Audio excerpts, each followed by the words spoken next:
Welcome back sa ating FB page na Free Reviewers with Leonalyn at sa ating YouTube channel na Solving Math with Leonalyn.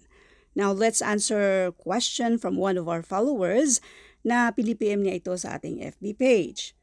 So, let's read the problem. A recipe requires mixing sugar and flour in the ratio sa 3:7.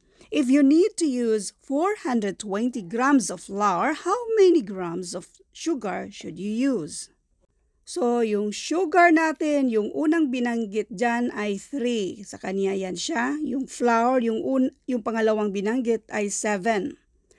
If you need to use 420 grams of flour, so 420 daw of flour, ganito ang gagawin natin. 420 divided by 7, and this is 60. Yang 60 na yan yung pang-multiply natin dito sa 3. 60 times 3 or 3 times 60, and this is 180. Kaya ang sagot dito, 180. Walang 180 sa choices ang gagawin natin dito. I-change na lang natin ito ng 180 para sa future na mga mga Q&As. Another way of solving this, doon tayo sa mga box natin. So, meron tayong sugar para double check natin kung tama bang 180 yung sagot, yung sugar, yung mismong flour. Yung unang binanggit na 3, okay, sa kanya si sugar, yung flour naman yung 7. 3:7, sugar ang nauna. So, tatlong hati dito sa sugar, 1, 2, 3. Dito naman sa flour, 7. So, dapat pareho yung sukat ng mga boxes natin. So, therefore, this is 4, 5, 6.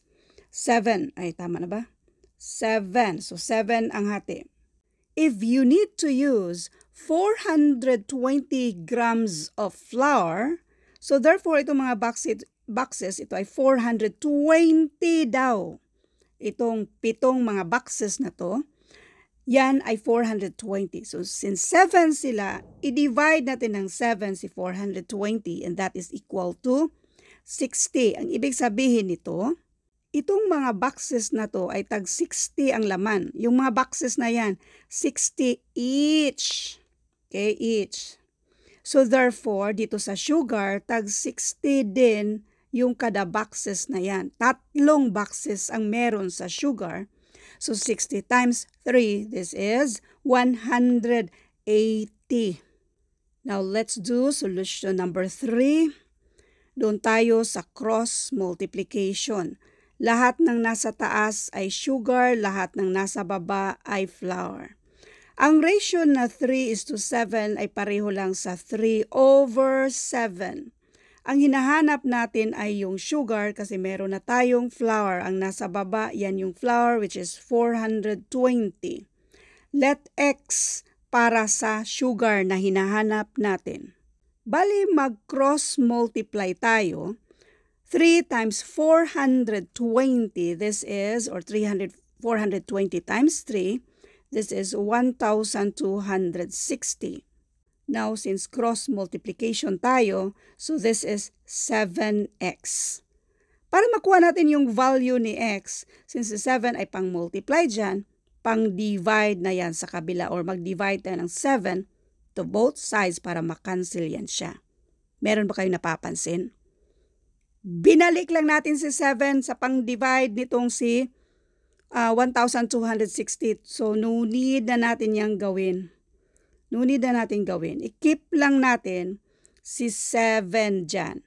So, 1,260 divided by 7, makuha na natin yung value ni x. So, 1,260 divided by 7, ang sagot dito ay 180. Thank you for watching, and all I hope na meron kayong natutunan sa videong ito. Thank you and God bless.